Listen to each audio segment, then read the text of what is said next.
Bom dia a todos. Na forma do artigo 240, parágrafo 1º e 2º e 241, todos do Regimento Interno do Tribunal de Contas do Estado de Mato Grosso, declaro aberta, neste dia 6 de dezembro de 2022, a 30ª sessão ordinária do plenário presencial, registrando a presença dos excelentíssimos conselheiros Antônio Joaquim, Walter Albano, Valdir Teis, Domingos Neto, Sérgio Ricardo e Guilherme Maluf. E também a presença do excelentíssimo Procurador-Geral do Ministério Público de Contas, o doutor Alisson Carvalho de Alencar. Expediente de interesse geral, não há formulação de comunicações ou expedientes por parte desta presidência. Indago os demais conselheiros e o Procurador-Geral de Contas se desejam usar a palavra neste instante. Não havendo proposições, passamos à proposta de decisão normativa e proposta em geral. Eminentes conselheiros e douto Procurador-Geral do Ministério Público de Contas, sujeito à apreciação de Vossa Excelência, o processo 44.485, dígito 5, de 2022, que trata da decisão normativa homologatória do sorteio das relatorias das contas do governador do Estado, dos poderes Legislativo e Judiciário, do Ministério Público, da Defensoria Pública e do próprio TCE, assim como de outros entes da administração estadual e dos 141 municípios mato-grossenses relativos ao exercício de 2023 a 24. Após a Secretaria de Tecnologia da Informação proceder ao sorteio eletrônico, ato este auditado pelos secretários gerais de controle externo e da Presidência, a Secretaria-Geral enviou ao plenário o resultado da distribuição aos e-mails institucionais de Vossas Excelências para conhecimento. A respeito desta, peço deliberação em regime de urgência, conforme autoriza o artigo 253, inciso 2º do nosso regimento interno. Consulto ao eminente Procurador-Geral de Contas quanto ao regime de urgência. Senhor presidente, senhores conselheiros, todos que nos acompanham, bom dia. De acordo com o regime de urgência, Excelência. Os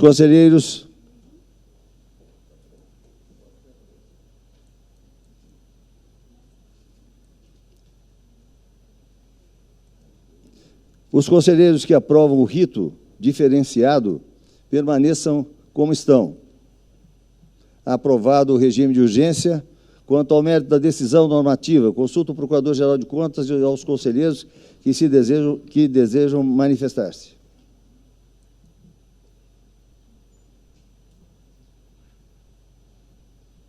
Não havendo manifestação, aprovado por unanimidade a Secretaria do Pleno para publicação.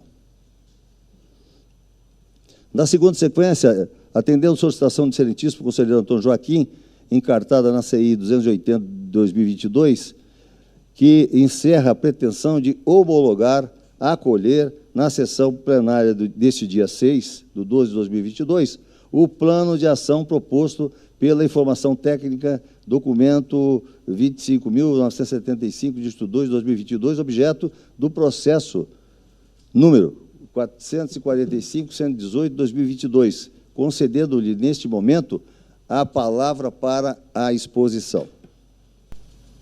Senhor presidente, senhores conselheiros, digníssimo procurador, rapidamente, presidente, um relatório verbal, eu vou fazer o voto de homologação dos planos de ação. Isso aqui refere-se à auditoria de receitas do Estado. É uma auditoria inédita que poucos tribunais do Brasil estão promovendo, que normalmente audita as despesas e esquecem de auditar as receitas. E eu quero cumprimentar o governo pela celeridade da resposta que mandou todas as instituições, as secretarias citadas de Fazenda, de Desenvolvimento Econômico, Metamate, Secretaria de Segurança Pública, enfim, todos mandaram o plano de ação de acordo tempestivamente e, na sua grande maioria, nós estamos homologando as propostas que foram encaminhadas. Ao invés de contestar algumas ausências de solicitações, no caso da Cefaz e da Secretaria de Desenvolvimento Econômico, eu estou propondo aqui, na verdade, reiterar o que faltou no entendimento técnico e meu, como relator, para complementar esse plano de ação, e trouxe um plenário em razão da importância que isso significa, e foi esse plenário que aprovou o acórdão, né, que definiu todas essas ações. Então, é mais ou menos isso, eu vou ler com a maior rapidez possível. Foi encaminhado ao gabinete de Vossas Excelências o documento, o relatório. Então, para ganhar tempo, nós vamos aqui, às vezes, partindo de... eu quero até avisar o doutor procurador que não encaminhei para o Ministério Público para emitir parecer, porque, na verdade, não é um voto de deliberativo, é apenas um voto de conhecimento. Não considerei que fosse uma matéria de julgamento. É mais uma ciência que eu estou dando ao plenário, né? É uma homologação, exatamente. Vamos ouvi-lo, está certo. Faço questão, então, nesse momento, de manifestar o interesse da sua manifestação. Com a palavra, Vossa Excelência, excelentíssimo Procurador-Geral do Ministério Público de Contas. Senhor presidente, senhores conselheiros, tomei conhecimento do voto proposto pelo conselheiro Antônio Joaquim, do qual me alinho 100% integralmente à conclusão de Vossa Excelência, conselheiro Antônio Joaquim, sugerindo, então, a homologação nos termos propostos por Vossa Excelência. Muito obrigado. Muito obrigado até pela confiança, que eu não mandei a tempo a Vossa Excelência, mas agradeço a sua manifestação. Então, como eu disse, eu vou ganhar tempo aqui, presidente, até porque nossa honrosa Polícia Militar aí está aguardando as decisões em relação à consulta que eles fizeram. Eu já vou direto em relação aos órgãos. Com relação à Secretaria de Segurança Pública, após a detectação de uma baixa produtividade da Delegacia Fazendária, foram emitidas recomendações para que a pasta reforçasse o quadro de servidores da Delegacia Fazendária e adotasse meios de facilitar o compartilhamento com a Secretaria de Fazenda de informações necessárias para a instrução de inquéritos. A Secretaria de Segurança Pública, em seu plano de ação, proposto o relator que foi realizado concurso público para provimento de novos servidores no quadro da Polícia e que está em fase de implementação de um grupo de trabalho para aprimorar as formas de compartilhamento de informações com a pasta fazendária.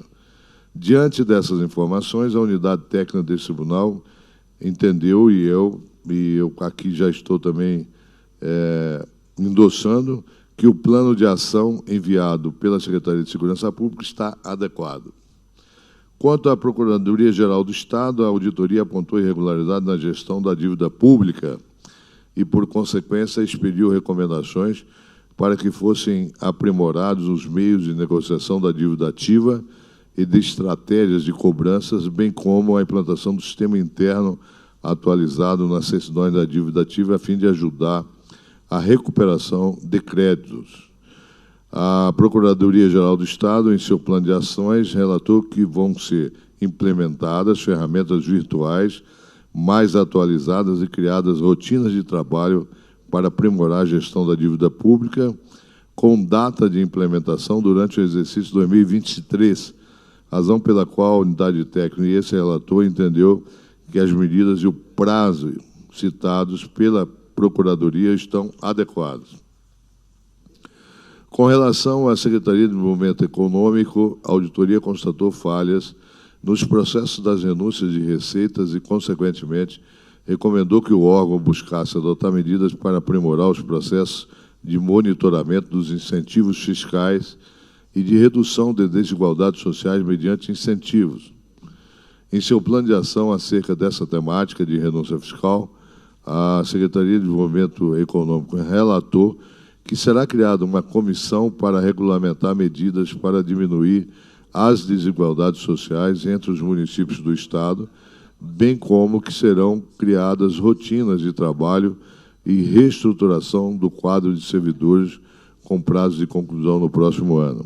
A unidade técnica entendeu que essas medidas atinentes aos incentivos fiscais estão adequadas. Ainda na esfera de competências da Secretaria de Desenvolvimento Econômico, mais precisamente com relação à mineração, a auditoria expediu recomendações para que a pasta buscasse regulamentar a criação de cadastro de taxas minerais, como também estabelecesse uma estrutura organizacional para desenvolver a atividade de controle da mineração do Estado.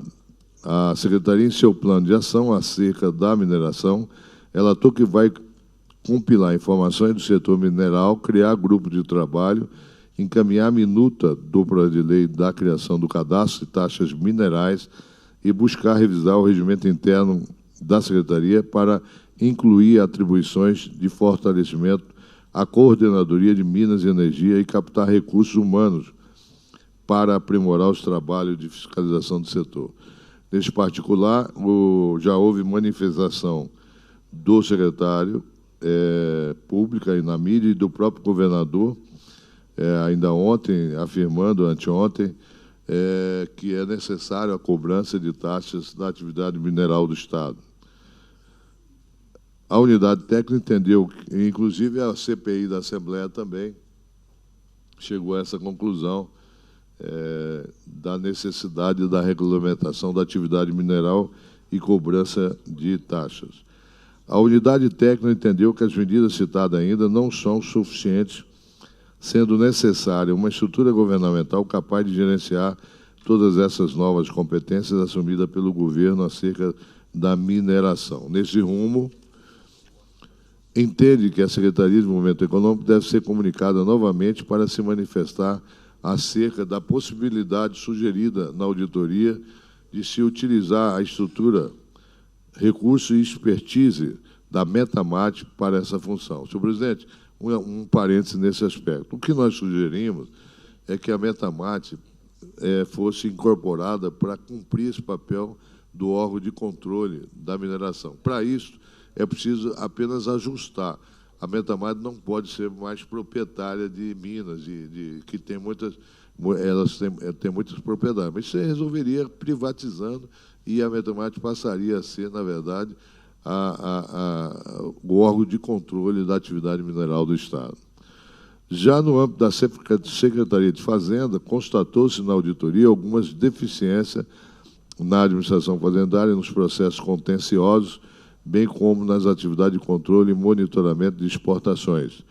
Com efeito, foram emitidas recomendações da pasta fazendária para que buscasse reduzir o elevado estoque de processos contenciosos e consultas tributárias pendentes de exame, proporcionasse mais transparência no Conselho de Contribuintes e buscasse adotar um sistema interno mais atualizado, como também que aperfeiçoasse os trabalhos de operação de exportação com a implementação de solução que permita a rastreabilidade desde a saída do produtor, recomendações descritas na auditoria, e que se manifestasse acerca da viabilidade para a instalação de uma mesa técnica, Dr. Walter Albano, para se discutir a possibilidade de utilização do Código Fiscal de Operações e Prestações de remessa com fim específico de exportação em notas fiscais dos produtores rurais. Há uma demanda da ProSoja no sentido de que o produtor já emite a nota como exportador e aí você tem a origem dos municípios exportadores, não se junta tudo na hora que a trading vai vender a exportação. Em seu plano de ação, a Secretaria de Fazenda informou que, para solucionar os apontamentos relacionados à administração fazendária, irá incluir na próxima lei orgânica anual, na lei orçamentária anual, uma previsão para implementar um sistema interno mais atualizado que vai realizar um estudo para avaliar as questões dos processos de consulta tributária, que vai buscar medidas para propor nova lei de processo administrativo tributário estadual, a exemplo do que fez esse tribunal, com um código, um processo de contas, né? Até o ano 2025, e enviar uma minuta de um novo Código de Defesa do Consumidor e que vai reforçar o quadro de servidores que atuam com o Sistema Natural ADABAS. A unidade técnica entendeu, e esse relator, que algumas medidas ainda precisam de mais detalhamento, pois... E aí vem a justificativa desse detalhamento, né? O prazo de implementação desse processo que, em 2025, carece de elemento que justifica esse tempo todo. Então, aqui a gente justifica porque queremos que a Cefaz se manifeste novamente. No que se refere ao plano de ação para cumprir as recomendações quanto à temática da exportação, a Cefaz relatou que vai aprimorar os roteiros de controle de exportação já no próximo ano e que, em 2024, pretende conter um novo sistema SISCOM, bem como busca propor alterações nas legislações relacionadas ao cumprimento das obrigações acessórias para a simplificação e rastreabilidade das operações de exportações. A unidade técnica desse relator compreendeu que apenas essas medidas não são suficientes, pois a Secretaria de Fazenda não apresentou uma ação institucional plena para a implementação da obrigação acessória, com prazo para efetiva normatização do assunto e sequer teceu comentários sobre a possibilidade de a temática da rastreabilidade da exportação agrícola ser debatida com representantes do setor, mediante a instauração de uma mesa técnica. Deste modo, a equipe de auditoria entende que é necessária nova notificação para a Cefaz. Já concluindo, presidente, diante do exposto, submeto ao plenário o conhecimento e a homologação dos planos de ações enviados pelas unidades gestoras já citadas, nos quais demonstram as medidas que serão adotadas para cumprimento das recomendações pedidas no julgamento da auditoria operacional da Receita Pública, bem como uma nova comunicação à Secretaria de Desenvolvimento Econômico e Secretaria de Fazenda, para que apresente informações adicionais no prazo de 30 dias acerca dos apontamentos efetuados pela unidade técnica. Primeiro, Cefaz ajuste do plano acerca da viabilidade da mesa técnica. Segundo, Secretaria de Desenvolvimento Econômico, ajuste no plano da ação acerca do cumprimento das recomendações aqui descritas. É como propõe para deliberação, senhor presidente. Senhores conselheiros que votam favoravelmente à homologação proposta pelo conselheiro Antônio Joaquim, permaneça em silêncio. Com a palavra... Senhor presidente. Com a palavra, o conselheiro Valdir Teis. Muito obrigado. Um momentinho só, conselheiro Guilherme, que já, em seguida, passa a palavra a Vossa Excelência. Obrigado, senhor presidente. Permita-me cumprimentar, a sua pessoa, cumprimentar todo o plenário, o Procurador-Geral de Contas e todas as autoridades que da PM estão conosco. Parece que nós temos mais outros gestores também. Obrigado pela presença. Parabenizar o conselheiro Antônio nessa proposta aí e trazer o seguinte: na parte da mineração, nós temos 23 municípios com atividade mineral. E eu fui abordado, senhor presidente, por um ex-procurador da República, não faz agora em outubro, justamente dizendo que o Mato Grosso perde muito da arrecadação do CEFEM, que é a Contribuição Federal da Extração Mineral, e que há condições do Tribunal de Contas contribuir nessa melhoria da arrecadação que vem do governo federal. Então, desses 23 municípios, os que estão ativos, que têm atividade ativa de mineração, mas nós temos aqueles que perderam muito pela mineração, Alto Paraguai, Poconé, Poxorel, com certeza outros também, mas que me recordo agora. Então, nós tivemos no passado aí uma devassa nesses municípios, que hoje não se recuperam tão facilmente, né? Mas eu acredito que o Tribunal de Contas tem condições de contribuir, e até, se Vossa Excelência me permitir, eu vou passar o nome dos municípios depois, para ver quem são os relatores, e se quiserem até receber a visita desse cidadão para ver o que ele tem a dizer, para que ele possa contribuir com o Tribunal de Contas, eu farei isso depois por escrito. Perfeitamente, conselheiro Valdir. Importante. Eu tenho interesse, sim, essa presidência tem interesse em dar andamento nessa situação. Então, eu passo para Vossa Excelência, então, faz a distribuição, que fica mais prático. Perfeitamente. Distribuo para todos os relatores que têm assuntos correlatos com essa proposição de Vossa Excelência. Perfeito, obrigado. Com a palavra, conselheiro Guilherme Maluf. Senhor presidente, senhores conselheiros, senhor procurador do Ministério Público de Contas, gostaria também de dar um bom dia a todos os policiais militares que encontram-se hoje assistindo à nossa sessão. Senhor presidente, acho muito relevante o trabalho do conselheiro Antônio Joaquim. De antemão, quero dizer que acompanho Vossa Excelência. Queria deixar duas sugestões. Se o senhor entender que são contribuições que podem constar no relatório, ótimo. Se também o senhor quiser fazer uma sugestão para que isso seja abordado nos futuros trabalhos que o conselheiro Valdir Teis esteja apontando, também me sinto contemplado. Mas como se trata de algo muito relevante para Mato Grosso, que é a extração mineral, eu vejo que, primeiro, dizer que o potencial de minério do nosso estado, segundo especialistas, supera o potencial do agro, conselheiro Antônio Joaquim. Supera o potencial do agro. É o que dizem alguns especialistas nessa área de extração mineral. Mas me preocupa duas situações. E aí eu quero ver de que forma nós podemos dar uma contribuição a esse processo. Primeiro, extrema centralização das larvas para extração mineral. Então, eu vejo que, se nós vamos sugerir de alguma forma uma regulamentação, enfim, eu vejo que os direitos para exploração, eles se concentram na mão de poucos. Então, eu vejo que nós precisamos estimular a descentralização, porque isso traz, sem sombra de dúvida, ganhos maiores para a sociedade. Tá? Não estou falando aqui que sou contra grandes exploradores do nosso estado. Não, não é isso. Mas eu tenho certeza que os pequenos exploradores podem contribuir e causar um impacto ambiental menor. E aí, o segundo quesito da minha fala vem nisso. Acho que nós temos pouca compensação ambiental. Explora-se o minério, já que nós vamos estar estimulando esse desenvolvimento.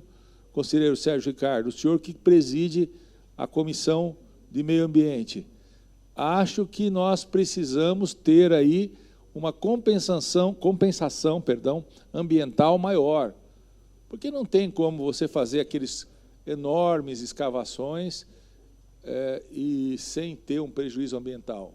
Acho que é possível casar as duas coisas, a extração mineral com preservação ambiental, mas isso tem que ser acompanhado de bem perto. Então, duas sugestões que eu estou dando. Um estudo sobre compensação nas explorações e ambiental e a questão da centralização dos alvarás das larvas para exploração mineral no nosso estado. É isso, senhor presidente.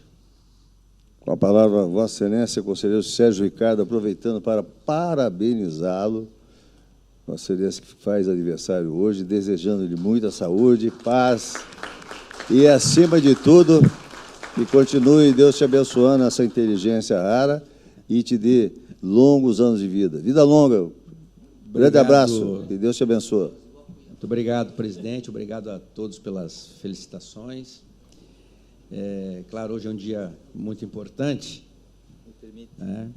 Então, muito obrigado a todos pelo carinho. Né? Sinto, desde que cheguei aqui hoje de manhã, conselheiro Walter Albano, pelas felicitações de vocês, de todos. Acho que gostam de mim aqui nesse tribunal. Acho que o pessoal gosta de mim aqui. Para enriquecer a discussão, o conselheiro Guilherme Maluf, veja, na realidade, a exploração mineral hoje no estado de Mato Grosso, não é hoje, vamos falar um pouquinho do histórico. Eu, antes de ser conselheiro, fui deputado, e antes de ser deputado, sou jornalista. Né? Eu não lembro de nunca ter chegado às minhas mãos, eu ter tido acesso a informações sobre quanto que se explora, quais são os minérios que são explorados em Mato Grosso, onde eles estão, qual é a quantidade, qual é a contribuição que o explorador dá para o Estado, para onde vai. Quer dizer, sem querer exagerar, mas há uma caixinha, não vamos dizer caixa preta, né? Mas há uma caixinha preta em torno dessa questão. E eu acredito seriamente que é um outro braço fortíssimo da economia, assim como tem a agricultura, a pecuária, o minério é um braço forte da economia de Mato Grosso. Só que eu confesso, eu não conheço, nunca vi, e não sei se isso não se mostra, conselheiro Antônio Joaquim, e é fantástica essa sua sugestão, essa sua cobrança, porque há mistério. Né? Há mistério. E agora, recentemente, semana passada, nós vimos uma grande operação policial da Polícia Federal, descobrindo aqui tráfico, isso está sendo apurado ainda, de mercúrio, venda de mercúrio no estado de Mato Grosso, grandes quantidades. Quer dizer, então, existem questões a serem esclarecidas, né? Quando você olha, vai ali para Poconé, vai para Alto Paraguai, vai para Pochorel, você vê cidades que um dia viveram do garimpo, foram destruídas, e não houve nenhum plano de recuperação desses municípios. Não houve a recuperação nos buracos que foram abertos, e muito menos na economia do município. As pessoas não têm opção lá, não vai para lugar nenhum mais esses municípios. Eles estão cada vez mais pobres. Então, é importantíssima essa colocação e esse levantamento que faz o conselheiro Antônio Joaquim, e, mais importante, serão os esclarecimentos que nós vamos ter. Quanto que é explorado, o conselheiro Valdir Teis traz agora uma relação breve aqui de 22 municípios, sem contar os que foram destruídos aí, sem contar Alto Paraguai, Pochorel, Poconé, 22 municípios onde existe exploração mineral. Né? Então, eu acho fundamental a informação, né, que muitas vezes a gente não tem. E, é claro, o plano de recuperação, para tudo há um plano de recuperação. Se você for abrir uma valeta na cidade, uma construção, qualquer coisa, existe a exigência de um plano de recuperação para aquilo. Né? E nós nunca vimos isso efetivamente. Importante a gente saber também o valor das multas que são aplicadas, ou quem aplica a multa, pelo quê, quem aplica a multa por qual crime ambiental. Né? Então, é importante saber quem aplica, como cobra, quanto cobra, como recebe, onde que está esse recurso. Enfim, o esclarecimento é muito importante. O esclarecimento é muito importante. E com essas sugestões que o conselheiro Antônio Joaquim traz nesses levantamentos, isso virá, essas informações chegarão a esse tribunal. Era isso, conselheiro. Tudo bem, conselheiro Sérgio. Eu também faço algumas considerações, conselheiro Antônio, no sentido de que, na realidade, como a exploração de subsolo, isso é competência da União, primeiro passo. Né? E a fiscalização, como Vossa Excelência acabou de dizer, quem aplica multas e quem faz a fiscalização é o IBAMA. Tá? Agora, o que há a possibilidade, que foi muito bem levantado no relatório, no plano de ação do conselheiro Antônio Joaquim, que acaba de ser homologado, é nós sentarmos numa mesa, né? Governo Federal, Ministério Público Federal, né? E também representantes do governo do Estado, Tribunal de Contas, talvez, conselheiro Walter, uma questão a ser analisada, talvez uma futura mesa técnica, né? Que eu vejo que é uma saída, tendo em vista que não é competência estadual, certo? Mas, de qualquer forma, os conselheiros que votam de acordo pela homologação... Eu preciso manifestar sobre... Pois não, com a palavra, Vossa Excelência.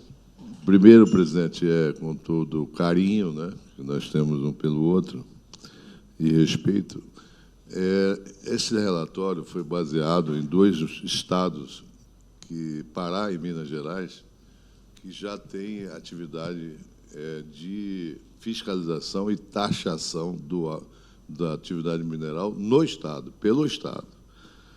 Isso é fácil de se legalizar com convênio com o governo federal, com a DNPN. Então, o convênio já foi até proposto e o governo, não somente o atual, como os anteriores, não adiantaram. Na verdade, há um grande vazio na atividade mineral do Estado. Nem o governo federal fiscaliza, nem o estadual. Então, a proposta é exatamente essa do governo, assumir esta parte de fiscalização. Inclusive, nós estamos sugerindo que a Metamate, como eu disse, passe a ser um órgão de controle, não um órgão de execução de lavras, né? Porque eles têm, a Metamate tem várias e não é compatível ele ser um órgão de controle sendo propriedade de... Então, teria que fazer uma reajuste administrativo legal na Metamate, passaria a ser esse órgão. E teria condições de fazer a taxação como faz o Pará e Minas Gerais. E é uma taxação realmente significativa. Eu não sei, o conselheiro Maluf, se, até por ignorância mesmo, de conhecimento, se tem comparação a atividade atual ou a futura com o agronegócio. Acredito que não, mas eu não sei, eu não tenho essa informação. E aí, quanto à questão da lavra, que Vossa Excelência propõe, esse é um dos problemas, não tem fiscalização. Então, a lei diz que é no máximo 50 hectares, e aqui tem mais de 500 autorizações acima de 50 hectares. Então, não está cumprindo a lei. Por quê? Porque não tem fiscalização. A política mineral do Estado é praticamente zero. E o governo mesmo reconhece. O governador ontem esteve na mídia dizendo que é bem-vindo a proposta de taxação, né, que ele vai enfrentar, que vai encaminhar a lei para a Assembleia, criando esse mecanismo. Então, nós estamos num caminho muito bom, porque é uma vontade política exteriorizada pelo próprio governador de resolver essa questão. Então, a lavra é consequência, como Vossa Excelência coloca, uma grande centenas de lavras ilegais que existem no Estado. A segunda proposição é a questão da compensação ambiental. Eu acato com todo o carinho e respeito e solicito à presidência determinar a inclusão dessa manifestação por parte da Secretaria de Desenvolvimento Econômico, que seria, nesse momento, a secretaria responsável por esta proposta. É isso, presidente. Conselheiro, me permite a palavra? Perfeitamente, com a palavra, Vossa Excelência. Conselheiro Antônio Joaquim, eu tive a oportunidade de ir in loco visitar algumas unidades produtoras de ouro no nosso estado. E pude constatar que algumas delas não obedecem quesito de segurança nenhuma. Existem algumas que realmente estão devidamente instaladas, senhor presidente. Uma pequena minoria. E, na época, fiz essas vistorias porque tivemos aquela tragédia que houve de deslizamento da mina em Minas Gerais, onde morreram centenas de pessoas, e nossa auditoria nos acompanhou e fez um bom trabalho sobre as questões de algumas minas no nosso estado. Então, essa preocupação de segurança, ela é muito importante. Nós temos grandes minas sendo instaladas no estado de Mato Grosso, e o quesito acompanhamento que o senhor colocou aí é fundamental e tem que acontecer de uma maneira bastante célere para que nossa população tenha segurança. Então, me preocupa muito essa questão da segurança. Tá? Muito obrigado. Perfeitamente. Então, os senhores conselheiros que aprovam a cautelar apresentada pelo conselheiro Antônio Joaquim, referente ao plano de ação da auditoria especial que ele desenvolveu frente à Secretaria de Fazenda, permaneça em silêncio. Aprovado por unanimidade, conselheiro. Parabéns pelo trabalho que Vossa Excelência desenvolveu. Processos retirados de pauta de julgamento. Retirados os processos números 5 e 8 da pauta. Pauta de julgamento. Antes da pauta de julgamento, faço questão de agradecer a presença dos coronéis Daniel Alvarenga, representando o Comando Geral da Polícia Militar, muito obrigado pela presença. A Coronel Vivian Della Mônica, do Bombeiros, do Comando do Corpo de Bombeiros, e também toda a corporação aqui, em nome do Coronel Vitor Fortes, que é o nosso coordenador do Gabinete de Segurança Pública do Tribunal de Contas de Mato Grosso. E também aproveito para registrar a presença do prefeito de Alta Boa Vista, o senhor Valtuir Cândido da Silva. Em homenagem à presença dos comandantes aqui representando a Polícia Militar e o Corpo de Bombeiros, vou priorizar o processo 6 da pauta da relatoria do nosso aniversariante, conselheiro Sérgio Ricardo. Obrigado, mais uma vez, presidente, pelo carinho. Bom, quero agora cumprimentar a todos, mais uma vez, caros conselheiros, servidores desse tribunal. Quero cumprimentar aqui a quem nos assiste. Hoje, a segunda sessão transmitida ao vivo pela TV Contas, canal 30.2. E quero cumprimentar aqui toda a família militar que está aqui. Faço isso em nome do Coronel Vitor Fortes. Cito também o Coronel Daniel, a Coronel Vivian. E quero, antes de começar, quero agradecer o trabalho feito por esse tribunal, pela Secretaria de Normas e Jurisprudência, e lá eu quero citar a Lisandra, o Saulo e o Frederico.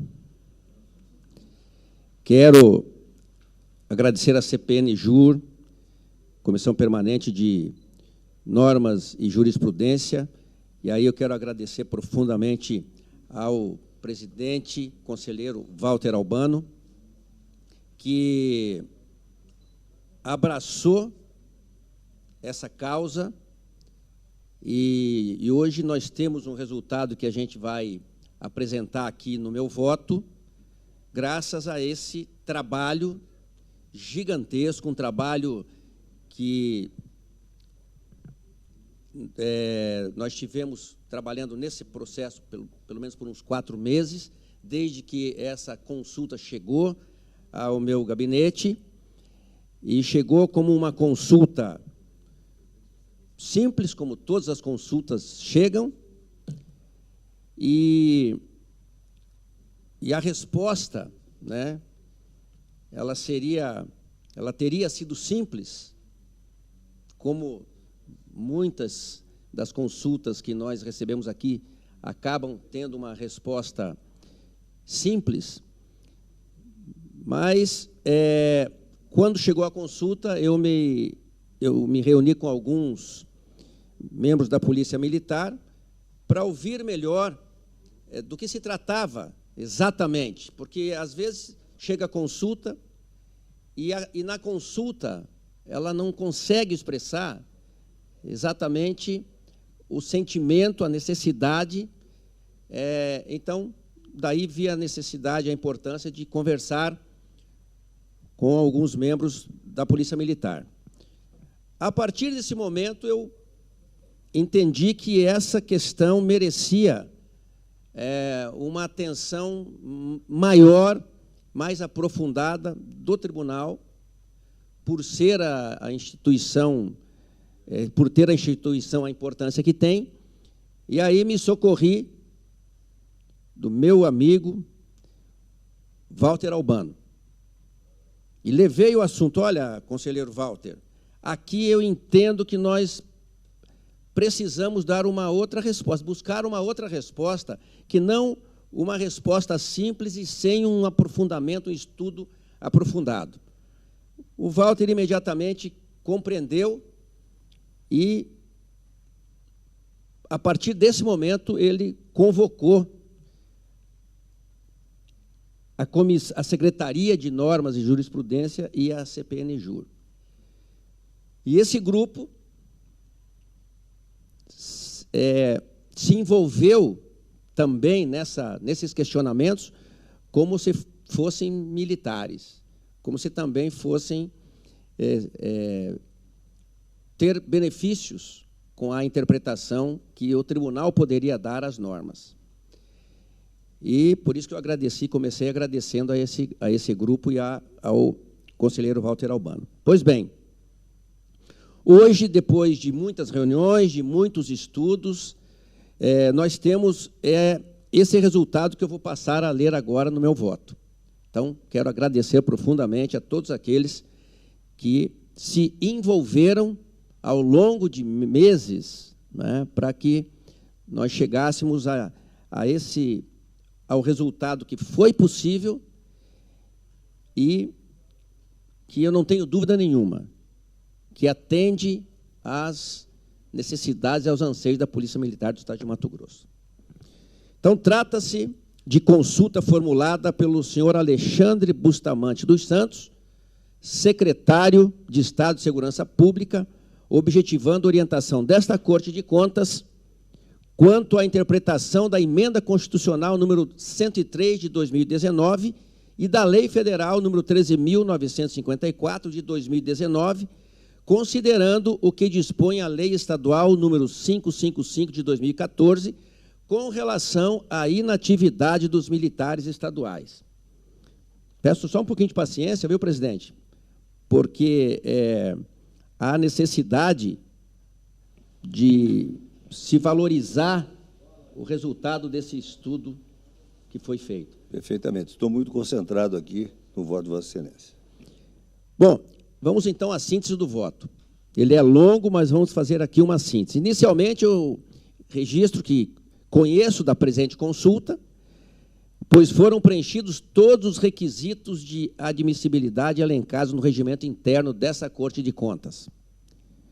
Conforme relatado, trata-se de consulta formulada pelo senhor Alexandre Bustamante dos Santos, secretário de Segurança Pública do Estado de Mato Grosso, objetivando a orientação desta Corte de Contas quanto à interpretação da Emenda Constitucional número 103 de 2019, da Lei Federal 13.954 de 2019, considerando o que dispõe a Lei Estadual número 555 de 2014, com relação à inatividade dos militares estaduais, cujas indagações, em resumo, foram trazidas em 4 itens. Primeiro, regra de transição do artigo 24G do Decreto-Lei número 667 de 1969. 2. Cálculo da remuneração proporcional. 3. Requisitos da inatividade proporcional. E 4.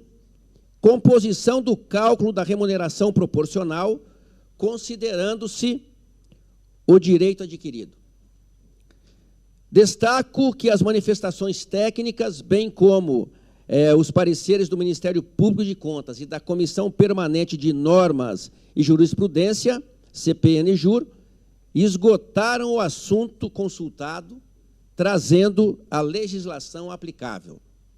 No tocante ao primeiro quesito, regra de transição, constante dessa consulta, registro que, assim como o Ministério Público de Contas, compreendo que o tempo mínimo estabelecido no parágrafo único do artigo 24G se refere ao tempo de exercício de atividade de natureza militar, conceituado efetivo serviço pelo artigo 17, ou melhor, pelo artigo 147 da Lei Complementar número 555 de 2014.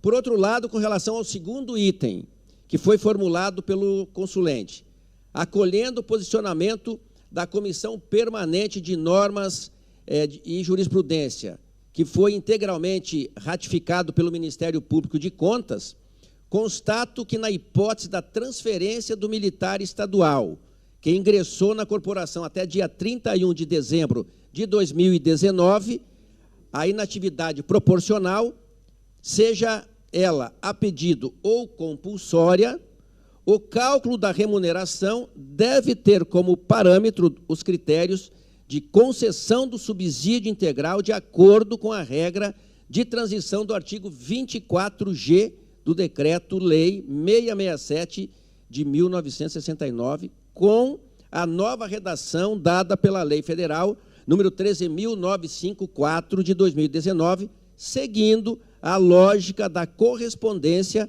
daquilo que ele recebia, caso pretendesse o recebimento do benefício, na sua respectiva integralidade.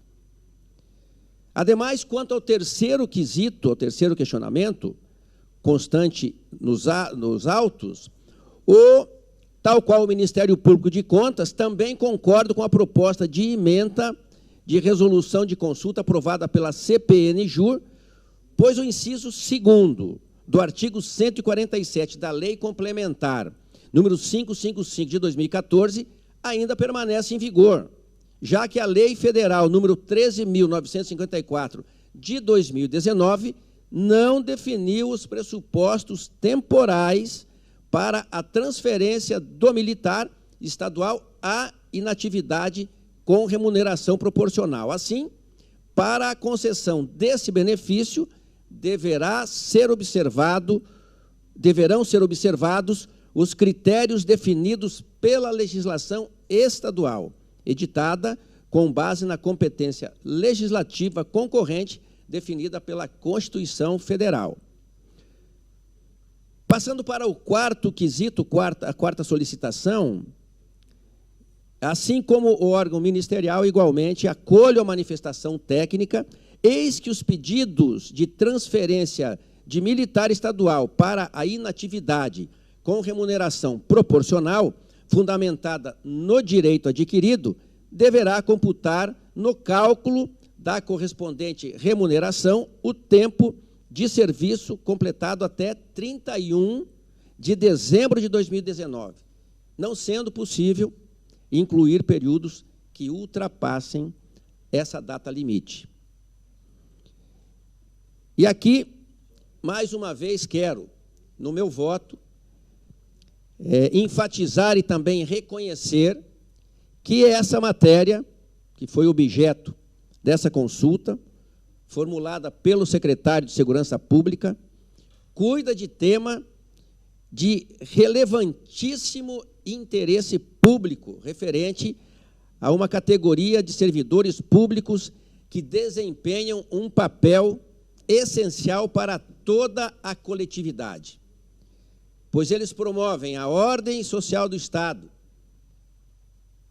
Assim, espero que este pronunciamento possa contribuir para o esclarecimento de todas as inquietudes e dúvidas quanto à interpretação da Emenda Constitucional número 103 de 2019 e da Lei Federal número 13.954 de 2019, considerando o que dispõe a Lei Estadual número 555 de 2014, evitando o ajuizamento de futuras demandas atinentes à inadequada aplicação da norma em questão.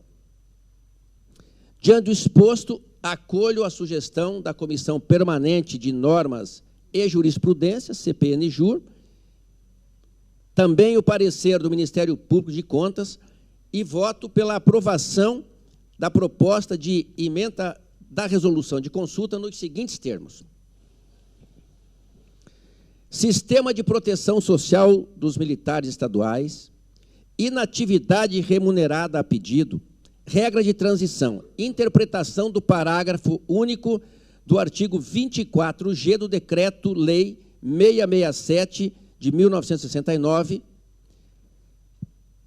cumprimento do requisito mínimo de 25 anos de atividade de natureza militar, acréscimo de 4 meses para cada ano faltante para completar o tempo de efetivo serviço exigido pela norma estadual, cálculo da remuneração proporcional, requisitos da inatividade proporcional a pedido ou compulsória para o serviço militar, cumprimento das exigências previstas na lei estadual, competência legislativa concorrente, ausência de conflito de normas direito adquirido, vedação à utilização do tempo de serviço completado após a data limite de 31/12/2019.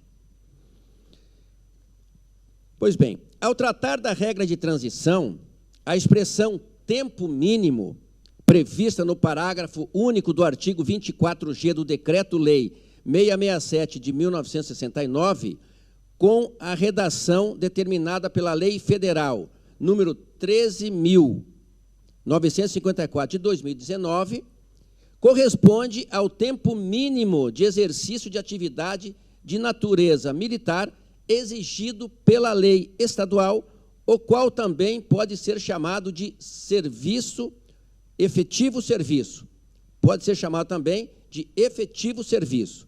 Dessa forma, o tempo mínimo de 25 anos de atividade de natureza militar, estabelecido como um dos requisitos para a regra de transição do citado dispositivo legal, sofrerão acréscimo de 4 meses para cada ano que ainda faltar para o militar completar o tempo mínimo de atividade de natureza militar exigido pela norma estadual, artigo 147, da Lei Complementar Estadual número 555 de 2014. 2. Na hipótese da transferência do militar estadual que ingressou na corporação até 31 de dezembro de 2019 a atividade proporcional, seja ela a pedido ou compulsória, o cálculo da remuneração deve ter como parâmetro os critérios da concessão do subsídio integral, de acordo com a regra de transição do artigo 24G do Decreto-Lei 667 de 1969, com a nova redação dada pela Lei Federal número 13.954 de 2019, seguindo a lógica da correspondência daquilo que ele receberia caso pretendesse o recebimento do benefício na sua respectiva integralidade. 3.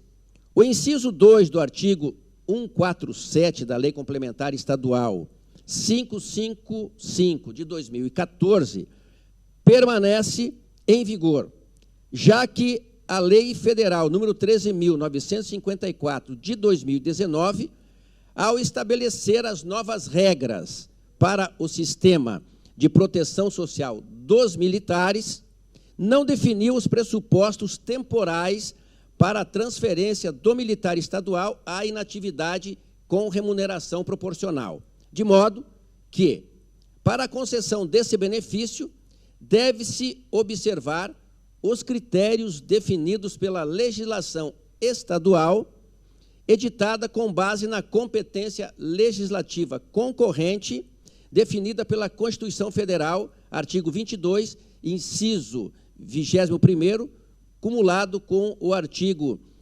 42, parágrafo 1º, todos da Constituição Federal. E 4.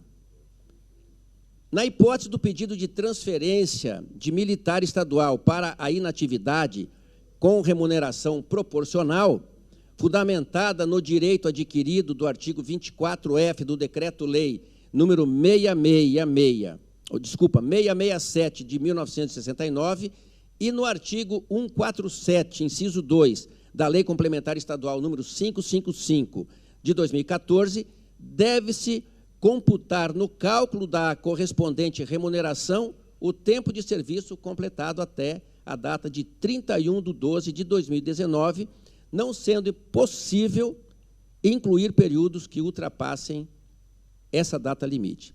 Presidente, embora resumido, ficou longo, mas essa é a síntese do voto. Senhores conselheiros que votam de acordo com o voto do conselheiro relator, permaneçam em silêncio. Senhor presidente. Com a palavra, excelentíssimo Procurador-Geral do Ministério Público de Contas, doutor Alisson Carvalho de Alencar. Senhor presidente, senhores conselheiros, senhor relator, permitam-me, já no momento de votação, mas apenas para destacar o belo trabalho produzido pelo conselheiro Sérgio Ricardo, que desde o início atuou firmemente no solucionamento dessas dúvidas relevantes por parte da Polícia Militar do Estado de Mato Grosso. Destaco a relevância também da corporação, do Corpo de Bombeiros e da Polícia Militar mato-grossense para o Tribunal de Contas e para a sociedade mato-grossense. São as instituições com melhores credibilidades em nosso Estado e merecem todo o nosso respeito. Parabéns aos senhores que demandaram por esta consulta. Destaco também a atuação técnica, capacitada, qualificada da Comissão Permanente de Jurisprudência e Normas deste tribunal, a quem já parabenizo antecipadamente pela solução técnica apresentada, da qual eu me filiei 100% integralmente como membro do MP de Contas, e também destaco a relevância da liderança do conselheiro Walter Albano, incansável na busca por uma solução técnica viável para este caso tão relevante para o Estado de Mato Grosso. Ratifico integralmente o meu parecer, com os acréscimos atribuídos ao conselheiro relator Sérgio Ricardo. Parabenizo o conselheiro Sérgio Ricardo e este tribunal pela solução que está sendo apresentada. É o parecer. Senhor presidente. Com a palavra. Eu jamais ousaria atropelar o... É o decano, senhor presidente. Facilitou muito. Com a palavra, Vossa Excelência, conselheiro Walter Albano, autorizado pelo decano. Agradeço ao senhor presidente, agradeço ao nosso conselheiro decano pela deferência. Senhor presidente, eu sei que o nosso tempo é curto, mas eu quero votar com o conselheiro Sérgio Ricardo, fazendo uma justa exaltação. Senhor presidente, conselheiro José Carlos Novelli e senhor ex-presidente neste momento, conselheiro Guilherme Antônio Maluf. Vossas Excelências têm a dimensão? Claro que têm, porque lideraram da grande transformação que foi empreendida nesse tribunal nesses anos de 2021 e 2022, especialmente, no campo dessa visão estratégica de lançar um olhar sobre o nosso papel insubstituível de fiscalização, de controle externo, mas também de ir ao encontro das pessoas públicas, políticas e gestoras, para procurar entender melhor como é que é essa vida da autoridade gestora, das pessoas gestoras, dos servidores e da sociedade que tem relação de interesse ou de responsabilidade com as políticas públicas. Humildemente eu digo que o que se produziu no âmbito da Secretaria de Normas e Jurisprudência e da Comissão Permanente de Normas e Jurisprudência, neste processo, o crédito é do conselheiro Sérgio Ricardo de Almeida.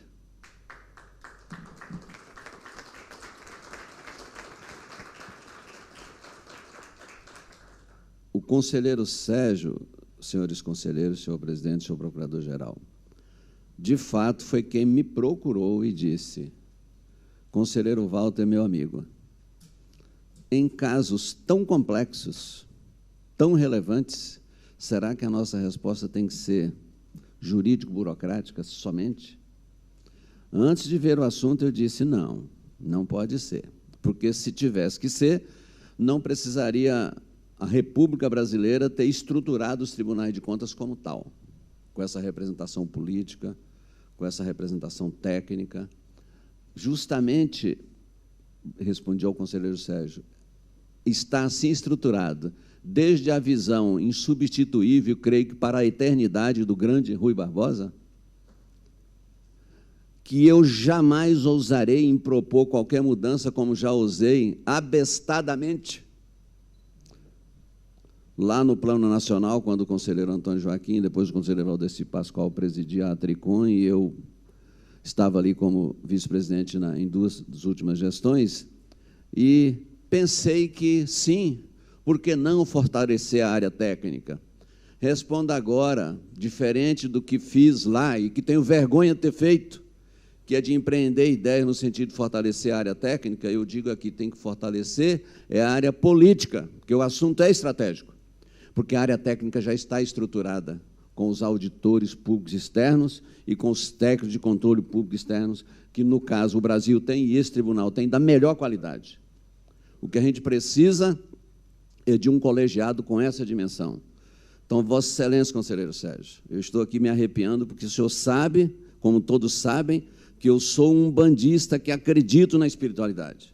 E quando a gente pode fazer melhor, eu me sinto como estou sentindo agora. Vossa Excelência provocou. Pois bem, toda a nossa área técnica, aqui representada pela doutora Elisandra, pelo doutor Saulo, mas também com a representação que eu não posso deixar de dizer do doutor Flávio Souza Vieira, auditor público externo, nosso chefe de gabinete, que coordena tudo isso em meu nome, e nós fomos atrás de conhecer toda a experiência nacional, no âmbito do governo federal, dos governos de estados, do nosso MT Previdência e de tribunais de contas, porque já havia uma célula inicial, uma boa célula em Santa Catarina, conselheiro Antônio Joaquim. E tivemos a oportunidade de estabelecer o debate. E aí eu vou dizer humildemente, novamente, para encerrar minha fala. Eu não tinha verdadeiramente, eu vou reformular a frase, eu sempre tive um respeito histórico pela Polícia Militar do Estado de Mato Grosso. Sempre tive. E a minha vida como secretário de Estado de Fazenda fala por mim. Mas eu não imaginava que a Polícia Militar tivesse tanta ciosidade para estudar uma matéria tão complexa como é a Previdência. E sob a liderança no assunto do coronel Alvarenga, do tenente-coronel Vangles, das tenentes-coronéis, que eu peço perdão de não poder citar aqui o nome, e pela expressão maior nesse nível, sem ser o comandante-geral, desse brilhante coronel Fortes, nosso comandante aqui, que vinha estudando, demandando, conversa com o conselheiro Sérgio, com a assessoria do conselheiro Sérgio, doutora Paula, toda a equipe, com a nossa assessoria, e demanda, e vai essa construção. Conselheiro presidente, essas pessoas estudam muito, são muito dedicadas, precisam ser respeitadas. E aí, conselheiro presidente, senhores conselheiros, o conselheiro Sérgio trouxe um voto, que não é o voto do bonzinho, não, porque nós não temos faculdade para fazer isso. Foi o voto da justiça. Na lacuna da lei, o Tribunal de Contas está fazendo justiça. Então, parabéns a todos que construíram. E termino dizendo parabéns principalmente ao conselheiro Sérgio Ricardo de Almeida, que teve a coragem de empreender e a vontade de fazer. O meu voto, é claro, é favorável, senhor presidente. Muito bem, conselheiro Walter. Com a palavra, agora, o nosso decano, conselheiro Antônio Joaquim. Está vendo que eu tenho juízo, né? Não tem que esperar ele falar, para depois falar. Mas o meu encaminhamento, né, é claro, já acompanhando o relator Sérgio e as razões que o conselheiro Walter coloca com toda emoção, que um dia o Walter falou para mim o seguinte, que eu tenho mania de emocionar fácil, né? Eu sou meio mercurial, né? Eu falei para ele, olha, quero parar com esse negócio de emocionar com facilidade. Você também é, né? Assim. Aí o Walter falou, não faça isso não, Antônio. A melhor coisa do mundo é ficar emocionado. Mas, assim... Sabedoria. Eu ia registrar meu voto só com essa observação, que, mais uma vez, o Tribunal de Contas de Mato Grosso é protagonista de uma atitude diferenciada. Como o Walter tinha me explicado, a primeira célula que trabalhou isso foi Santa Catarina, né, o Tribunal de Santa Catarina, mas, neste momento, nós estamos aprovando um aperfeiçoamento de que Santa Catarina fez. Então, essa lacuna está sendo preenchida por Mato Grosso, e eu tenho certeza, Walter e conselheiro relator Sérgio, a fila de tribunais que irão nos seguir, ou seja, siga o líder, né? Siga o líder, que o interesse é da população, interesse público. É mais um motivo de orgulho do nosso tribunal. E acompanho o relator. Senhores conselheiros que votam de acordo com o brilhante voto do conselheiro Sérgio Ricardo, permaneçam em silêncio. Aprovado por unanimidade. Aproveito também para parabenizar o conselheiro Sérgio, o conselheiro Walter, que todos contribuíram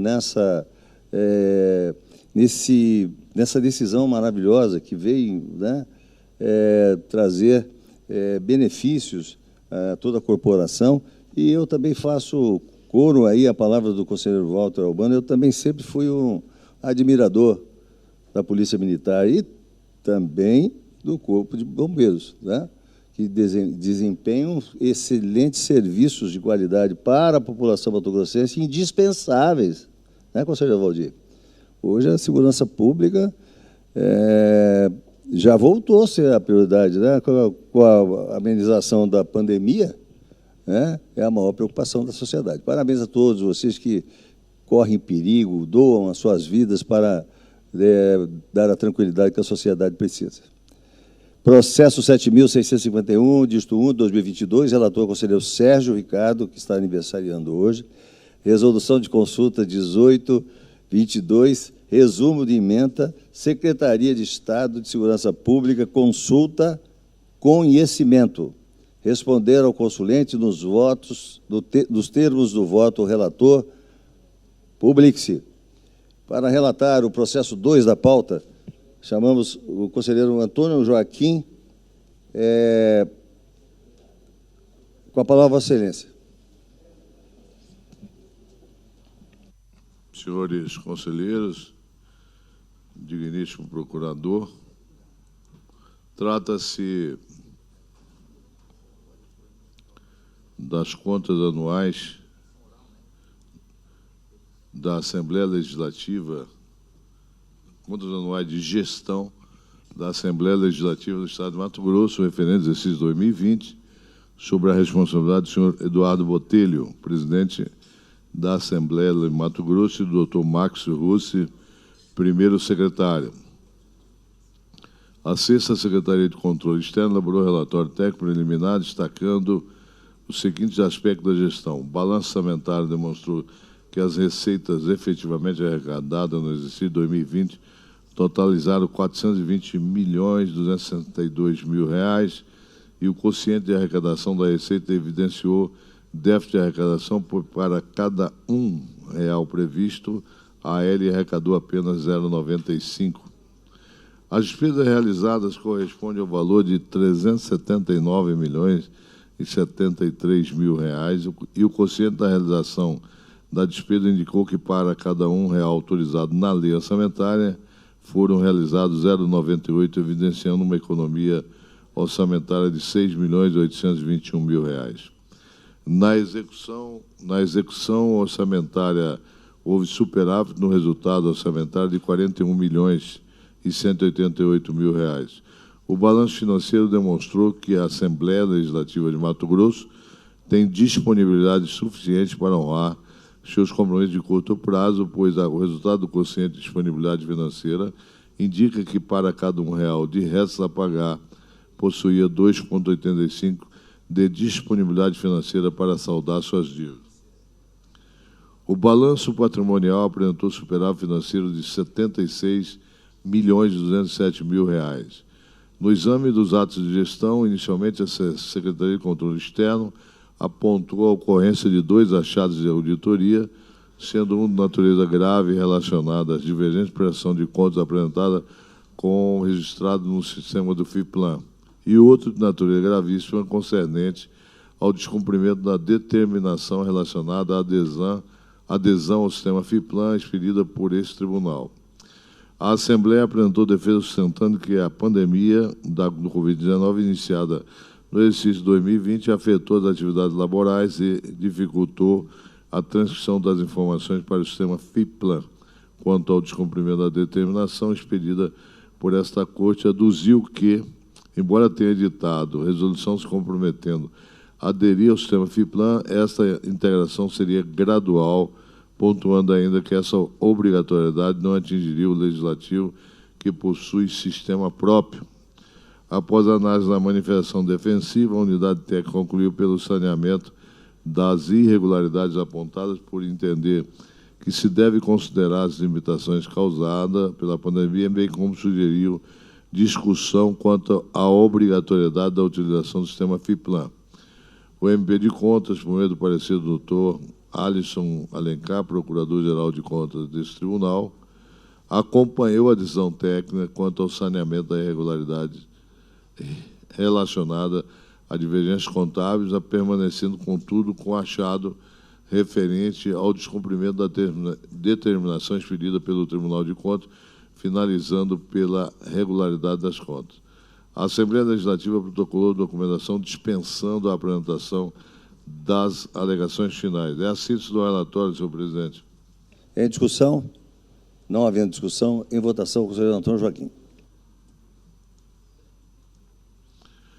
Síntese do voto. No que diz respeito às irregularidades apontadas nas contas relacionadas às divergências na prestação de contas apresentada com o registrado no sistema FIPLAN e o descumprimento da determinação expedida no Acordo 592/2018, relacionada à adesão da Assembleia Legislativa ao sistema FIPLAN, diferentemente da unidade técnica, mantive-as para expedição de recomendação, pois, embora a gestão tenha sido impactada no exercício 2020, com a pandemia do Covid-19, as inconsistências contábeis e o descumprimento da determinação imposta nas contas de gestão do exercício 2017 efetivamente restaram configuradas. Quanto à sugestão de rediscussão quanto à obrigatoriedade da Assembleia Legislativa aderir ao sistema FIPLAN, entendo oportuno destacar que o Governo Federal editou o Decreto 10.540, de 5 de novembro de 2020, instituindo o Sistema Único e Integrado da Execução Orçamentária, Administração Financeira e Controle, que é o famoso CIAFIC, o qual objetiva assegurar a transparência da gestão fiscal de todos os entes federados.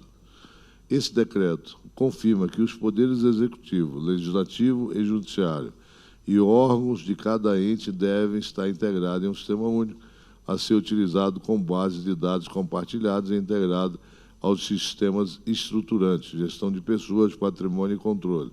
No caso do Estado de Mato Grosso, o Sistema Oficial de Contabilidade, Planejamento, Orçamento e Finanças é o do denominado FIPLAN. Logo, o referido decreto, que passará a ser obrigatório a partir de janeiro desse ano que vem, de 2023, que eu não vou ter o privilégio de estar no plenário, porque meu aniversário não tem sessão. Dia 1º de janeiro.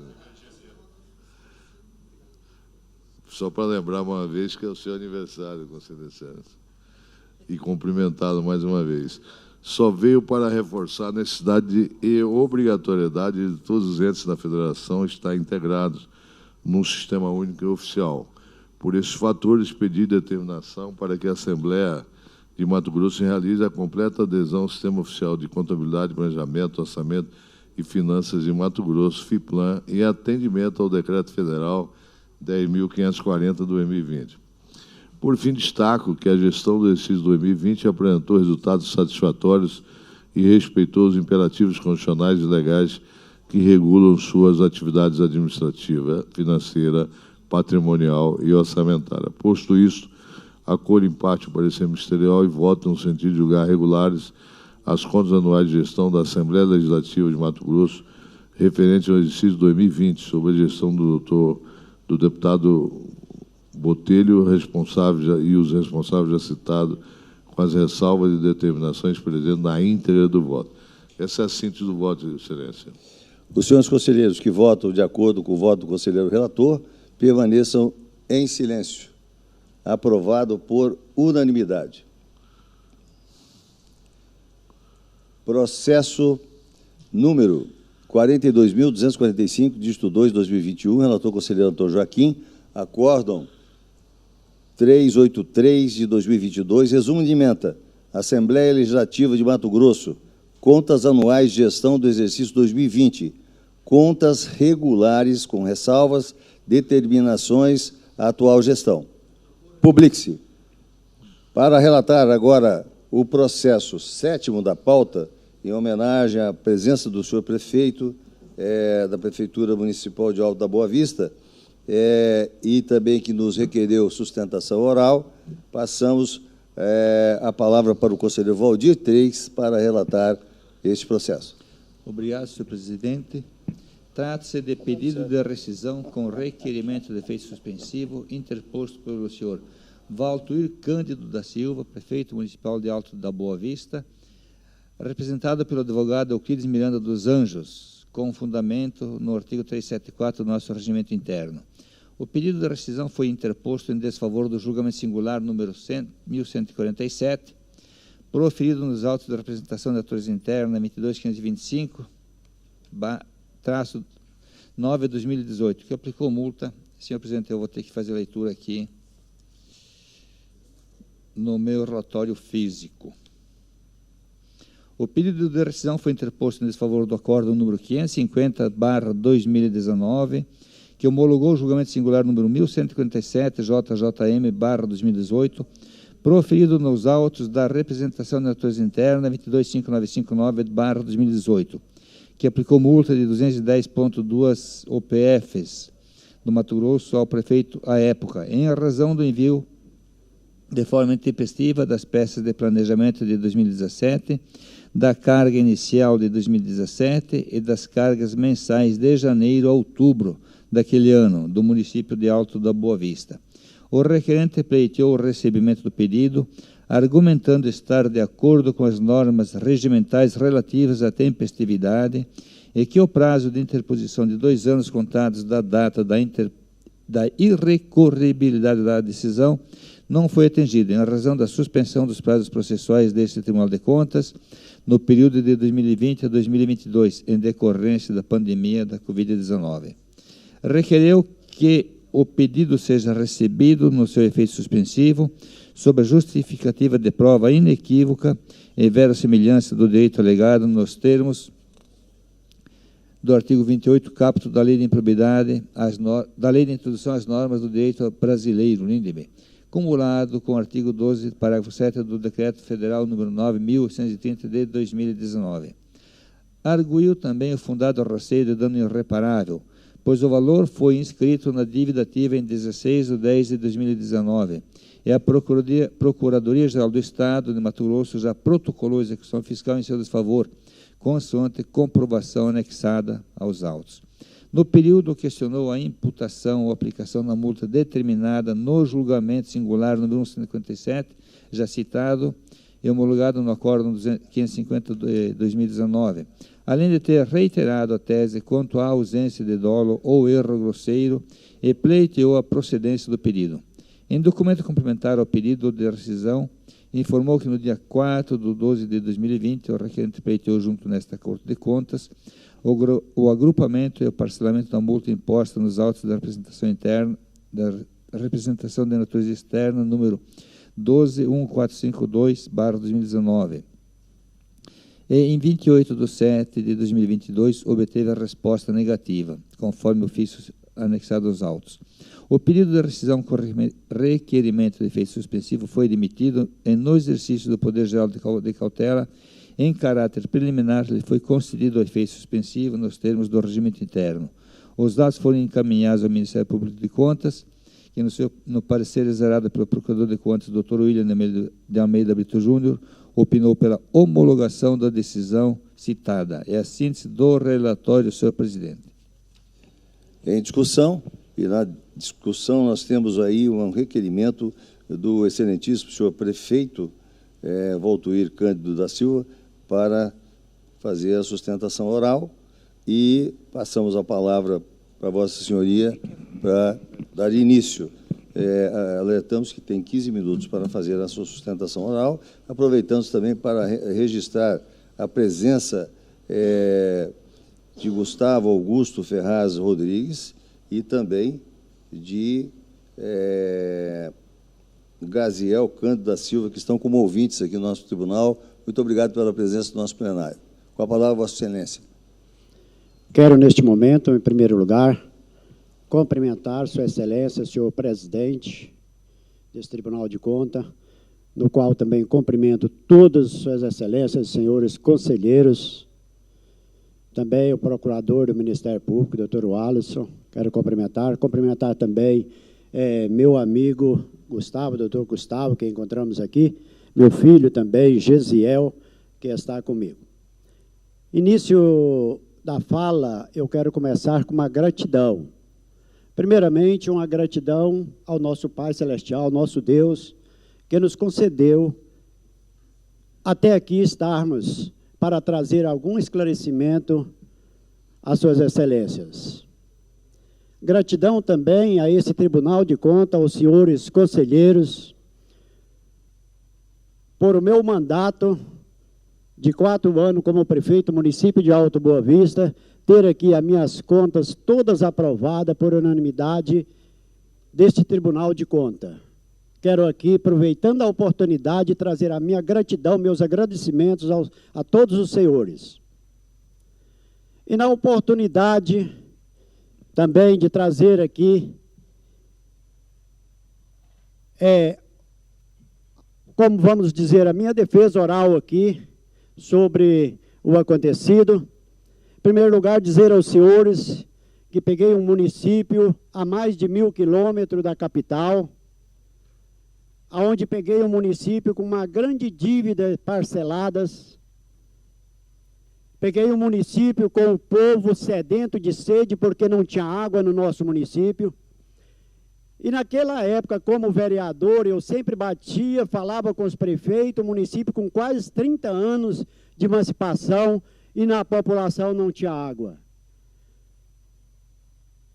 Peguei uma cidade onde a água, senhores conselheiros, era colocado com 4 caminhão-pipas, onde as nossas unidades de saúde eram superlotadas de crianças, de idosos, por se tomar daquela água tão contaminada que vinha naquele estanque velho. E aí eu me senti na responsabilidade, até que eu ainda me dizia que se eu não fizesse mais nada pelo município de Alto Boa Vista, mas eu queria ter a honra de sair e deixar a população não mais com sede, mas abastecida com água. Isso Deus me deu a oportunidade, deixei o meu mandato lá, com água tratada, encanada, tratada em cada cidadão, em cada casa dos cidadãos de Alto Boa Vista. Então isso me constitui uma honra muito grande, que Deus me concedeu essa oportunidade. E às vezes por esse motivo, senhor presidente, demais companheiros, conselheiros, eu me sentindo naquela responsabilidade, me foquei mais naquilo ali. Não que a documentação fosse não mais melhor do que a água, né? Que não fosse necessário. Mas naquele momento, às vezes, senhores conselheiros, eu foquei mais na questão da água. E às vezes ficou, parte dos documentos que não foi, né? Foi simplesmente um atraso que teve. Não foi uma sonegação de documento, mas teve atraso, às vezes, por esse momento, de o prefeito ter que correr atrás das coisas, tanta coisa para o prefeito, e às vezes faltou um pouco nisso aí. Mas dizer aos senhores que estou aqui nesta manhã, perante os senhores, pedindo que os senhores vejam com carinho essa possibilidade. Essa multa hoje, senhores e companheiros, é mais um cidadão que vai ficar com dificuldade de trabalhar.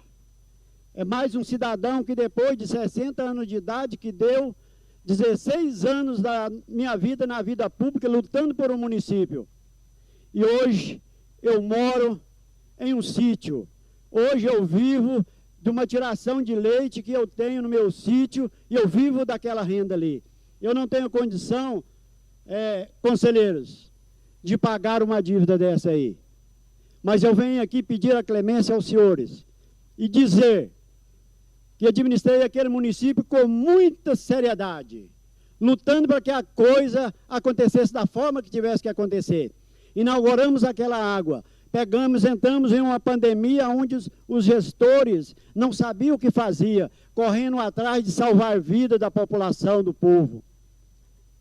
E às vezes deixei a desejar sim. Isso aí foi uma coisa que eu deixei às vezes a desejar, que eu deveria até ter pegado mais nisso aí.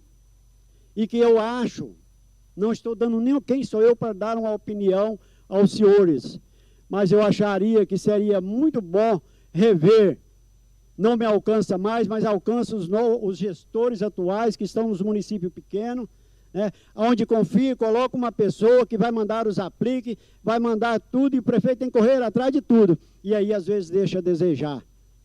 Mas que deveria, esses cidadãos que onde os prefeitos confiam e deixam, deveria ser mandado a esse tribunal, para que eles ombrassem as responsabilidades daquilo que eles deixassem de fazer, porque o prefeito corre muito atrás disso. Então, de muitas coisas, e às vezes não tenho tempo.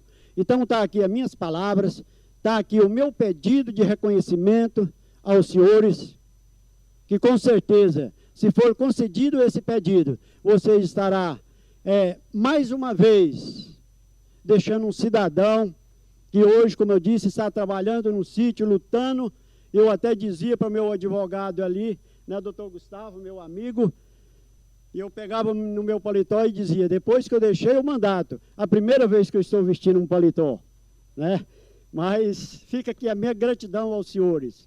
E mais uma vez o meu agradecimento pelas minhas contas que foram votadas aqui, viu? E foram aprovadas.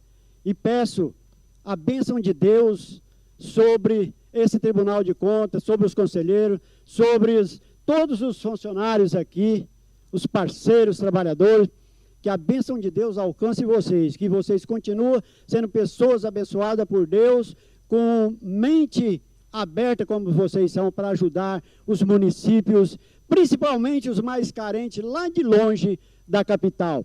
Parabéns também, conselheiro Sérgio, pelo seu aniversário.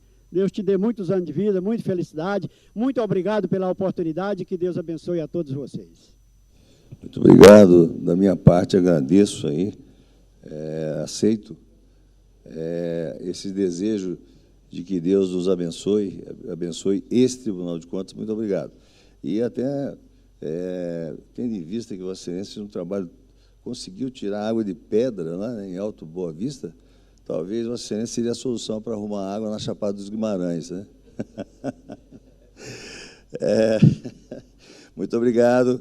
Com a palavra, conselheiro Valdir Teis, para fazer o seu voto. Obrigado, senhor presidente. Primeiro, parabenizar o prefeito pela sua defesa, e é coisa rara, né, conselheiro Sérgio, o gestor vir fazer a própria defesa, né? Isso é muito importante, que conte um pouco dos calos que sofreu, né? Senhor presidente, meu voto ficou um pouco extenso, por causa da fundamentação, embora está resumido. A fundamentação lógica é a seguinte: nós já trouxemos muitos processos atribuindo a responsabilidade a quem efetivamente cometeu o ato.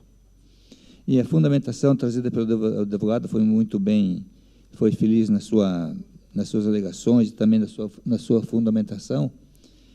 E foi concedida a cautelar de suspensão, até porque está em andamento uma execução fiscal junto ao Poder Judiciário. Isso, com certeza, fará com que, ao menos durante a análise depois do mérito, ele consiga suspender esse processo de execução fiscal, ao menos por esse período, e depois, então, como já disse, na análise do mérito, a gente vai fazer, digamos, uma análise do contexto, de como que essas multas foram aplicadas, e se prossegue ou não depois essa execução fiscal. Então, diante do exposto, acolho o parecer ministerial já citado e voto pela homologação da cautelar concedida com efeito suspensivo referente ao acórdão número 550/2019, que homologou o julgamento singular número 1147 JJM/2018, proferido nos autos da representação de natureza interna 22.595, dígito 9/2018. É a síntese do voto, senhor presidente, então, de homologação da cautelar concedida. Senhores conselheiros que votam de acordo com o voto do conselheiro relator, permaneça em silêncio.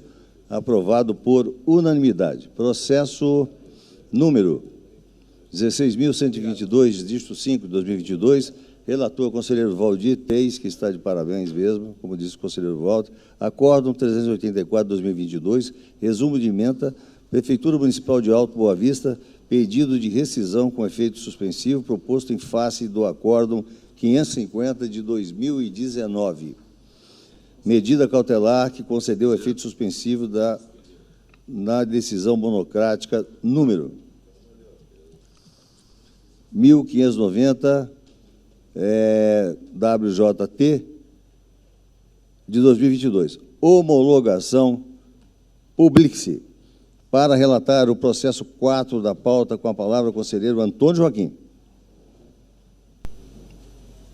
Senhor presidente, senhores conselheiros, digníssimo procurador, trata-se das contas anuais de gestão da Assembleia Legislativa do Estado de Mato Grosso, referentes ao exercício 2021, sobre a responsabilidade do senhor Eduardo Botelho, presidente da Assembleia, e o senhor Max Russo, presidente no período, o senhor Eduardo Botelho, de janeiro de 2021 a fevereiro de 2021, e o senhor Max, presidente no período de 23 de fevereiro até 31 de 12 de 2021.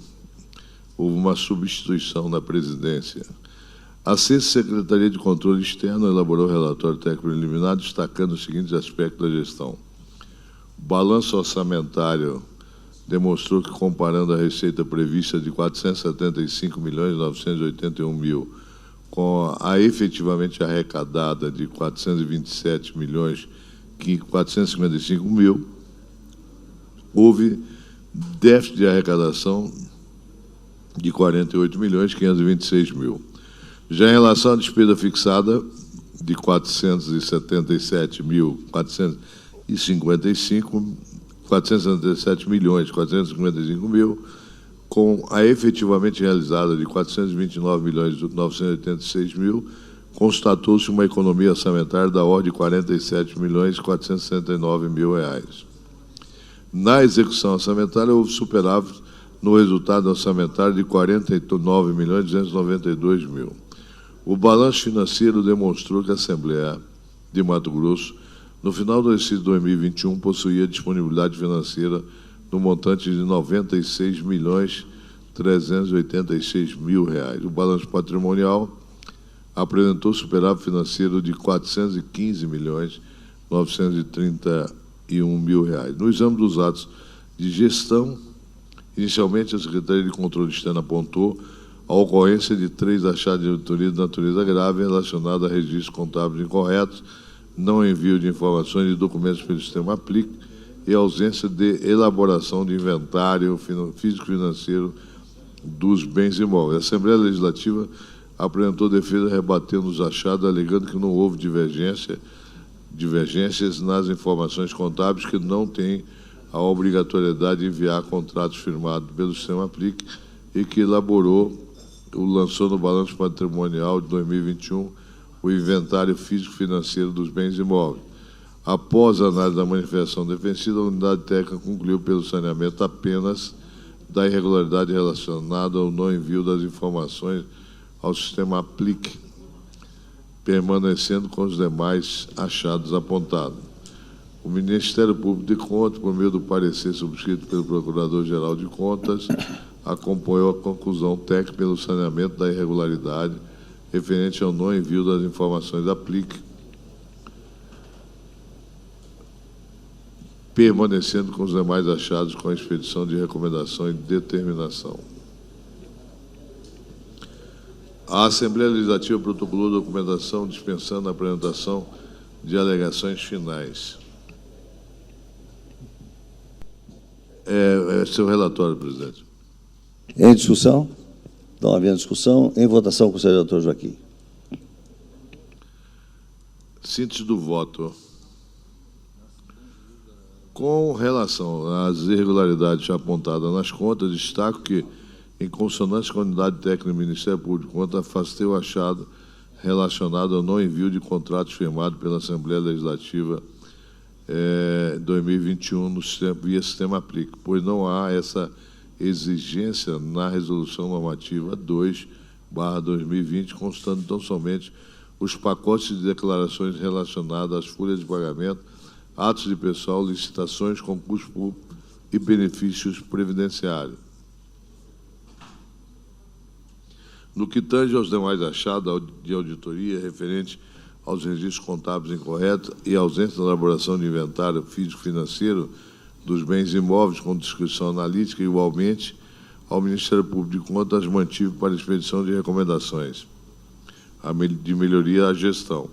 Assim, registro que, sob o aspecto geral, as contas de gestão estão favoráveis, pois restou demonstrada adequadamente a gestão contábil, financeira, orçamentária, patrimonial e operacional da unidade gestora. Posto isso, acolho o parecer ministerial e voto no sentido de julgar regulares as contas anuais da gestão da Assembleia Legislativa de Mato Grosso referentes ao exercício 2021 sobre a gestão dos responsáveis já citados, com as ressalvas e recomendações presentes na íntegra do voto.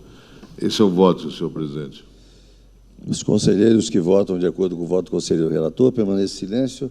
Aprovado por unanimidade. Processo 6.310, dígito 9, 2022, relator conselheiro Antônio Joaquim. Acórdão 385 de 2022. Resumo de ementa. Assembleia Legislativa de Mato Grosso, contas anuais de gestão do exercício 2021, contas regulares, com ressalvas, recomendação ao atual gestor, publique-se. Para relatar o processo 1 da pauta, com a palavra o conselheiro Guilherme Maluf.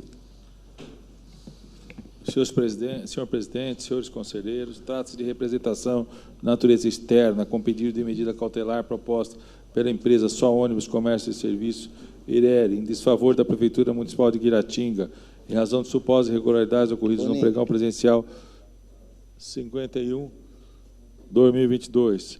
A modalidade de julgamento do certame é do tipo maior desconto por lote, com valor estimado de R$ 1.196.300. A representante narra que participou do pleito do pregão presencial em que supostamente veio a ser inabilitada ilegalmente pela pregoeira responsável, senhora Débora dos Anjos Vilela, em razão do preenchimento de forma equivocada do modelo de propostas. Ao final, a empresa representante requereu a concessão de medida cautelar para suspender o certame até o julgamento do mérito da lide.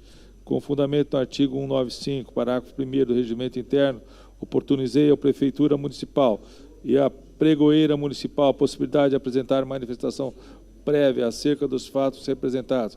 Em resposta, ambos encaminharam a manifestação conjunta, alegando em síntese que a empresa representante teria apresentado 2 valores de desconto, não podendo a pregoeira ter adotado outra postura que admitisse como válida a proposta apresentada. Após a análise das informações contidas nos autos, conclui pela presença de requisitos autorizadores da medida cautelar, motivo pelo qual decidi por determinar a imediata suspensão do uso da ata do registro de preço decorrente do pregão presencial 51/2021, após decisão de mérito por parte deste tribunal. Os autos foram encaminhados ao MPC de Contas, que opinou pelo conhecimento da representação e homologação da medida cautelar. Em seguida, o prefeito manifestou-se solicitando a permissão para anulação do certame em discussão, a fim de que possa promover uma nova contratação pública. É a síntese do relatório.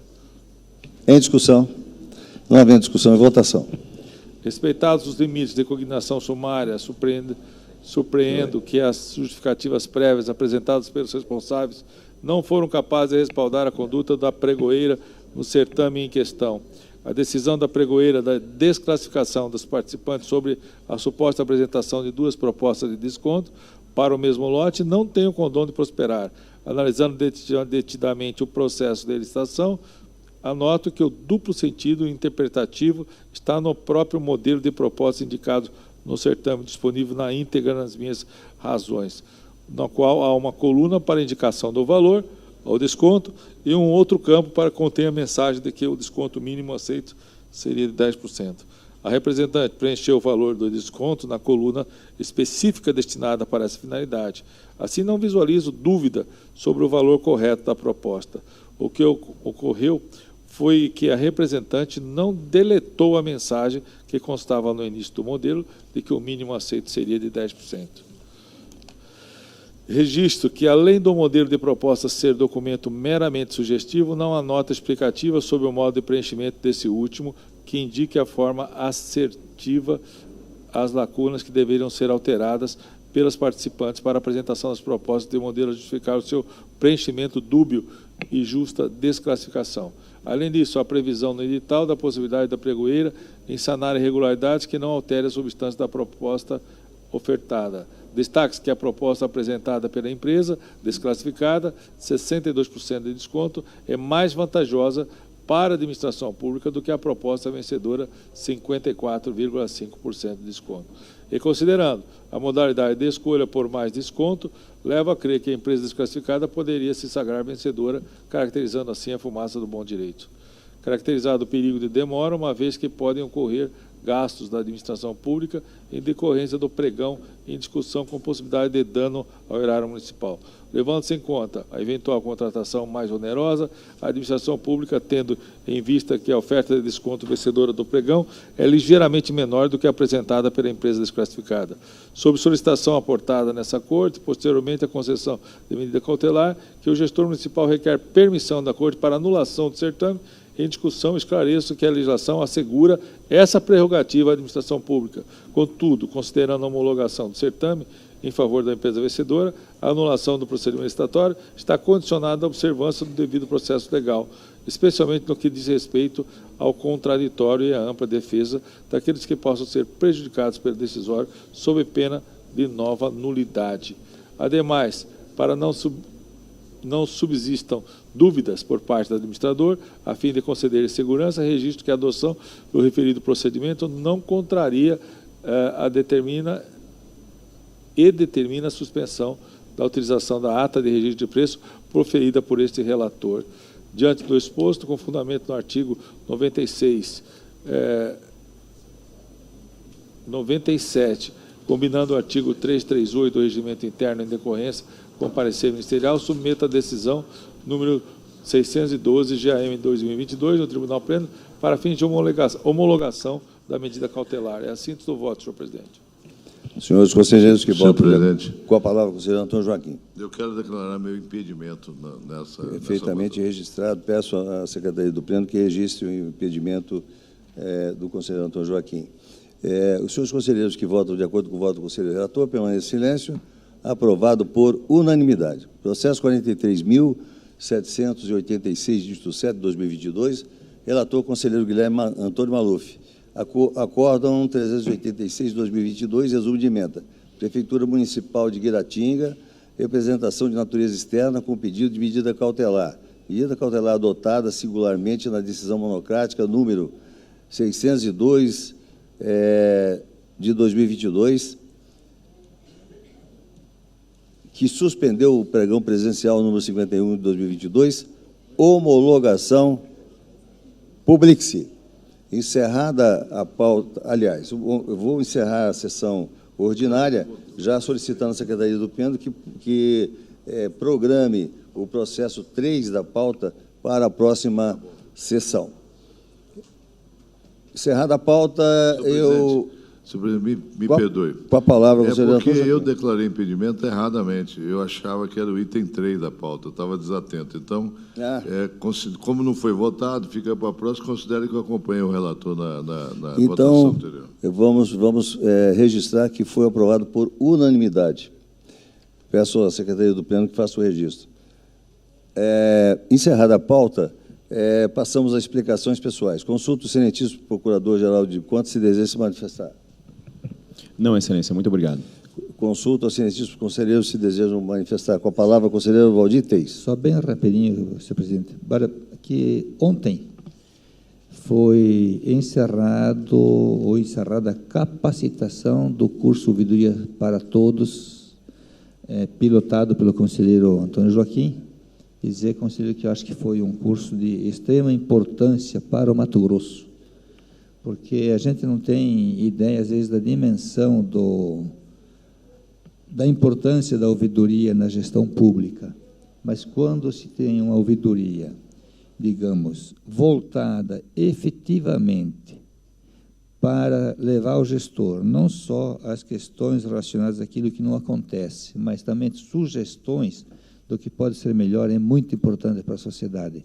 E ontem nós tivemos a presença dos professores do IBGESP, que fizeram aula de encerramento no nosso plenário ontem, e também presencial e virtual. Então, parabenizar o conselheiro Antônio Joaquim, que conduziu todo esse processo aí, por mais um passo, ou mais uma missão determinada por Vossa Excelência cumprida. E parabenizar a Escola de Contas também pela condução dos trabalhos dos cursos de capacitação. Parabéns, conselheiro Valdir, pelo excelente trabalho que Vossa Excelência vem desenvolvendo como supervisor na Escola Superior de Contas. Parabéns. Com a palavra, conselheiro doutor Joaquim. Estou atropelando o senhor, né, presidente? Estou atropelando o senhor toda hora. Mas é o seguinte, eu quero agradecer o Valdir, o conselheiro Valdir, de ter lembrado, né, ontem foi o encerramento do curso de ouvidoria para todos, e quero registrar meus agradecimentos ao conselheiro Valdir, como coordenador da Escola de Contas, e registrar também o contentamento, presidente, impressionante, a resposta das pessoas que participaram desse curso de capacitação de ouvidoria. Então, muito obrigado e meus cumprimentos pela qualidade do curso oferecido pela escola. Valeu, conselheiro Antônio Joaquim. Parabéns a Vossa Excelência também pelo trabalho que desenvolve na ouvidoria do nosso tribunal e especialmente nesse projeto Ouvidoria para Todos. Nada mais havendo a tratar, declaro encerrada a presente sessão, convidando os excelentíssimos conselheiros para um brunch na sala anexa e, na sequência, para participarem da sessão extraordinária de posse e recondução do nosso Procurador-Geral do Ministério Público de Contas, doutor Aros Carvalho de Alencar, logo mais às 11 horas, em abertura de uma sessão extraordinária, que será realizada neste plenário mesmo, convidando, inclusive, todos os servidores do Tribunal de Contas, aqueles que prestam trabalho também lá no Ministério Público de Contas, para que assistam essa sessão de posse desse brilhante procurador que, por mais uma vez, é conduzido ao cargo de Procurador-Geral de Contas do nosso Tribunal de Contas. Declaro encerrada a sessão.